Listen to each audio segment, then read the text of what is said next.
Hi hello ನನ್ನ ಎಲ್ಲ ಪ್ರೀತಿಯ ವೀಕ್ಷಕರಿಗೆ, ನನ್ನ ಎಲ್ಲ ಪ್ರೀತಿಯ ಸಬ್ಸ್ಕ್ರೈಬರ್ಸ್ಗಳಿಗೆ ಮತ್ತೊಮ್ಮೆ ನಮ್ಮ ಚಾನಲ್ಗೆ ಸ್ವಾಗತ ಸುಸ್ವಾಗತ. ಸೊ ಮೊದಲನೇದಾಗಿ ನೀವೆಲ್ಲರೂ ಹೇಗಿದ್ದೀರಾ? ಹೋಪ್ಫುಲಿ ನೀವೆಲ್ಲ ಚೆನ್ನಾಗಿದ್ದೀರಾ ಅಂತ ಅಂದ್ಕೊಂಡಿದ್ದೀನಿ. ಆ್ಯಂಡ್ ಎಲ್ಲ ನೀವು ಅಂದ್ಕೊಂಡಿರೋ ಕೆಲಸಗಳು ಕೂಡ ತುಂಬಾ ಅದ್ಭುತವಾಗಿ ಹೋಗ್ತಾ ಇದೆ ಅಂತ ಅಂದ್ಕೊಂಡಿದ್ದೀನಿ.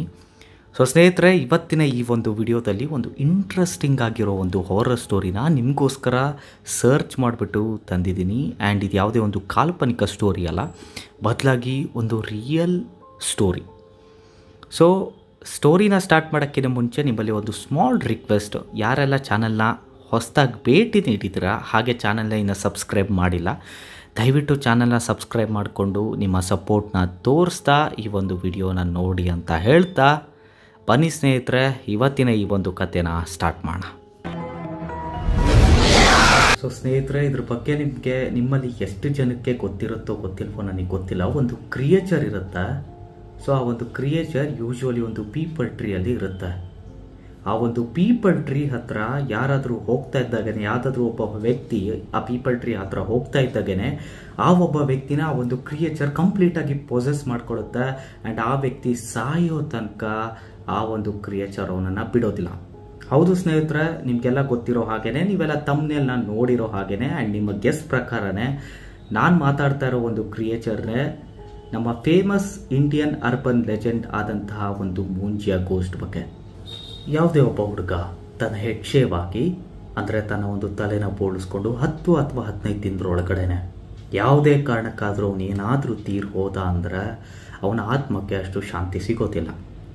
ಅವನ ಆತ್ಮ ಒಂದು ಪ್ರೇತಾತ್ಮ ಆಗಿ ಅಲಿಯೋದಕ್ಕೆ ಶುರು ಮಾಡುತ್ತೆ. ಸೊ ಇದೇ ಒಂದು ಪ್ರೇತಾತ್ಮಕ್ಕೆ ನಮ್ಮ ಪೂರ್ವಜರು ಏನು ಹೆಸರಿಟ್ಟರು ಅಂದರೆ ಮೂಂಜಾ ಅಂತ ಹೆಸರಿಡ್ತಾರೆ. ಸೊ ಈ ಒಂದು ಮೂಂಜಾ ನಮ್ಮ ಭಾರತದ ಒಂದು ಫೇಮಸ್ ಅರ್ಬನ್ ಲೆಜೆಂಡ್ ಆಗಿ ಪುಟಗಳಲ್ಲಿ ಉಳ್ಕೊಂಡಿದೆ. ಸೊ ಈ ಒಂದು ಪ್ರೇತಾತ್ಮ ಒಂದು ಪೀಪಲ್ ಟ್ರೀಯಿಂದ ಇನ್ನೊಂದು ಪೀಪಲ್ ಟ್ರೀಗೆ ಓಡಾಡಿಕೊಂಡು ತನ್ನ ಆತ್ಮಕ್ಕೆ ಶಾಂತಿ ಸಿಗದೆ ಇರೋ ಕಾರಣ ಓಡಾಡ್ಕೊಂಡಿರುತ್ತೆ. ಸೊ ಈ ಮೂಂಜಾ ಪವರ್ ಯಾವಾಗ ಆಲ್ರೆಡಿ ಈ ಮೂಂಜಾ ಸಿಕ್ಕಾಪಟ್ಟೆ ತುಂಬಾ ಪವರ್ಫುಲ್ ಆಯ್ತಾ. ಆ್ಯಂಡ್ ಇದರ ಪವರ್ ಇನ್ನೂ ಜಾಸ್ತಿ ಆಗೋದು ಯಾವಾಗಂದರೆ, ಯಾವುದೇ ಒಬ್ಬ ಮಾಟ ಮಾಡೋನು ಅಥವಾ ಯಾವುದೇ ಒಬ್ಬ ತಾಂತ್ರಿಕ ಇದರ ಒಂದು ಪವರ್ನ ಅಂಡರ್ ಎಸ್ಟಿಮೇಟ್ ಮಾಡೋದಾಗಲಿ ಅಥವಾ ಇದರ ಒಂದು ಪವರ್ನ ಮಿಸ್ಯೂಸ್ ಮಾಡ್ಕೊಳ್ಳೋದಾಗಲಿ ಮಾಡಿದ್ರೆ ಮೂಂಜಾ ತನ್ನ ಹಳೆ ಪವರ್ಗಿನ 10 ಟೈಮ್ಸ್ ಅದರ ಪವರ್ ಇನ್ನೂ ಜಾಸ್ತಿ ಆಗುತ್ತೆ. ಸೊ ಈ ಒಂದು ಮೂಂಜಾಯಿಂದ ಊರಿನ ಜನರಿಗೆ ಯಾವುದೇ ಒಂದು ತೊಂದರೆ ಬರದೇ ಇರಲಿ ಅನ್ನೋ ಒಂದು ಕಾರಣಕ್ಕೆ ಪೂರ್ವಜರು ಏನು ಮಾಡ್ತಾರೆ ಅಂದರೆ ಆ ಒಂದು ಆತ್ಮನ ಒಂದು ಪೀಪಲ್ ಟ್ರೀಗೆ ಕಟ್ಟಾಕ್ತಾರೆ. ಸೊ ಆದ್ರಿಂದ ಅಂದರೆ ಮಾಟ ಮಂತ್ರ ಮಾಡಿಸಿ ಆ ಒಂದು ಆತ್ಮನ ಪೀಪಲ್ ಟ್ರೀಗೆ ಕಟ್ಟಾಕ್ತಾರೆ. ಸೊ ಆದ್ರಿಂದ ಯಾವುದೇ ಒಬ್ಬ ವ್ಯಕ್ತಿ ಸತ್ತು ಮೂಂಜಾ ಆದರೆ ಅದೇ ಒಂದು ಪೀಪಲ್ ಟ್ರೀಯಲ್ಲಿ ಒಂದು ಪೀಪಲ್ ಟ್ರೀಯಿಂದ ಇನ್ನೊಂದು ಪೀಪಲ್ ಟ್ರೀಗೆ ಓಡಾಡ್ತಾ ಆತ್ಮಕ್ಕೆ ಮುಕ್ತಿ ಸಿಗೋದಕ್ಕೆ ಕಾಯ್ತಾ ಇರ್ತಾನೆ. ಸೊ ಬೇಸಿಕಲಿ ಈ ಒಂದು ಮೂಂಜಾ ಏನಿದೆ, ತನ್ನ ಒಂದು ಬೇಟೆನ ನೈಟ್ ಹೊತ್ತಲ್ಲೇ ಅಂದರೆ ರಾತ್ರಿ ಹೊತ್ತಲ್ಲೇ ಹುಡ್ಕೋದು. ಆ್ಯಂಡ್ ನೈಟ್ ಟೈಮ್ ಅದರ ಒಂದು ನೆಗೆಟಿವ್ ಎನರ್ಜಿ ಸಿಕ್ಕಾಪಟ್ಟೆ ಪವರ್ಫುಲ್ ಆಗಿರುತ್ತೆ. ಆ್ಯಂಡ್ ಇನ್ನೊಂದು ವೀಕ್ನೆಸ್ ಈ ಒಂದು ಮೂಂಜಾದು ಏನು ಅಂದರೆ, ಆ ವ್ಯಕ್ತಿ ಯಾವ ವ್ಯಕ್ತಿ ತೀರ್ ಹೋಗಿ ಮೂಂಜಾ ಆಗಿರ್ತಾನೆ ಆ ವ್ಯಕ್ತಿಯ ರಿಲೇಷನ್, ಬ್ಲಡ್ ರಿಲೇಷನ್ಸ್ ಏನಿದ್ದಾರೆ ಅವರು ಮಾತ್ರ ಮೂಂಜಾನ ನೋಡೋದಕ್ಕೆ ಸಾಧ್ಯ. ಮಿಕ್ದವ್ರು ಯಾರ ಕಣ್ಣಿಗೂ ಈ ಒಂದು ಮೂಂಜಾ ಕಾಣಿಸೋದಿಲ್ಲ. ಆ್ಯಂಡ್ ಮೂಂಜಾ ಎಷ್ಟು ಪವರ್ಫುಲ್ ಅಂದರೆ ಒಬ್ಬ ವ್ಯಕ್ತಿನ ಈಸಿಯಾಗಿ ಕಂಪ್ಲೀಟಾಗಿ ಡಿಸ್ಟ್ರಾಯ್ ಮಾಡೋ ಒಂದು ಕೆಪಾಸಿಟಿ ಮೂಂಜಾ ಹತ್ರ ಇರುತ್ತೆ. ಆ್ಯಂಡ್ ಜಸ್ಟ್ ಒಂದು ಸಿಂಪಲ್ ಎಕ್ಸಾಂಪಲ್ ಹೇಳ್ಬಿಡ್ತೀನಿ. ಮೂಂಜಾ ಎಷ್ಟು ಪವರ್ಫುಲ್ ಅನ್ನೋದಕ್ಕೆ, ಮೂಂಜಾ ಈಗಷ್ಟೇ ಬೆಳೀತಾ ಇರೋ ಅಂದರೆ ತನ್ನ ತಾಯಿಯ ಹೊಟ್ಟೆಯಲ್ಲಿ ಈಗಷ್ಟೇ ಬೆಳೀತಾ ಇರೋ ಒಂದು ಮಗು ಒಳಗಡೆ ಹೋಗ್ಬಿಟ್ಟು ಆ ಮಗುನ ಕಂಪ್ಲೀಟಾಗಿ ಡಿಸ್ಟ್ರಾಯ್ ಮಾಡೋ ಅಂತಹ ಒಂದು ಪವರ್ ಮೂಂಜಾ ಹತ್ರ ಇರುತ್ತೆ. ಸೊ ಬೇಸಿಕಲಿ ಏನಾಗ್ತಿತ್ತು ಅಂದರೆ, ಹಳೆ ಕಾಲದಲ್ಲಿ ಯಾವುದೇ ಒಬ್ಬ ವ್ಯಕ್ತಿ ತನ್ನ ಒಂದು ಶತ್ರುವಿಂದ ಏನಾದರೂ ಸೇಡ್ ತೀರಿಸ್ಕೋಬೇಕು ಅಂದರೆ ಈ ಒಂದು ಮೂಂಜಾನ ಯೂಸ್ ಮಾಡ್ತಾ ಇದ್ರು. ಸೊ ಅಷ್ಟು ಕೆಪಾಸಿಟಿ, ಅಷ್ಟು ಪವರ್ ಆ ಮೂಂಜಾದಲ್ಲಿರುತ್ತೆ. ಯಾವುದೇ ಒಬ್ಬ ವ್ಯಕ್ತಿ ಈ ಒಂದು ಮೂಂಜಾಂತ ಪೊಸೆಸ್ ಆಗಿದ್ದಾನೆ ಅಂದರೆ ಆ ಒಂದು ಆತ್ಮದಿಂದ ಬಚಾವಾಗೋದು ಆಲ್ಮೋಸ್ಟ್ ಇಂಪಾಸಿಬಲ್ ಅಂತಲೇ ಅರ್ಥ. ಇದರಲ್ಲಿ ಬಚಾವಾಗೋ ಒಂದು ಪ್ರಾಬಬಿಲಿಟಿ ತುಂಬ ಅಂದರೆ ತುಂಬಾ ಮಿನಿಮಲ್ ಆಗಿದೆ. ನೀವು ಯಾವುದೇ ವ್ಯಕ್ತಿ, ಯಾವುದೇ ಮಾಟ ಮಾಡೋನಾಗಿರಲಿ, ಯಾವುದೇ ತಾಂತ್ರಿಕದಿಂದ ಮಾಟ ಮಾಡಿಸಿದ್ರೂ ಕೂಡ ನೀವು ಆ ಒಂದು ಆತ್ಮದಿಂದ ಬಚಾವಾಗೋದು ತುಂಬಾ ಕಷ್ಟ.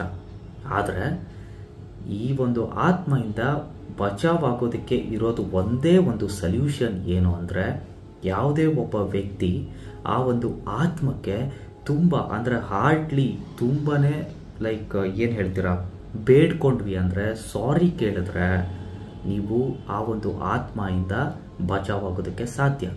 ಸೊ ಬೇಸಿಕಲಿ ಏನಂದರೆ, ಈ ಒಂದು ಮುಂಜ ಆತ್ಮ ಒಂದು ಸಿಂಪಲ್ ಆಗಿ ಹೇಳಬೇಕು ಅಂದರೆ ಒಂದು ಸಣ್ಣ ಮಕ್ಕಳು ಮನಸ್ಸು ಥರ.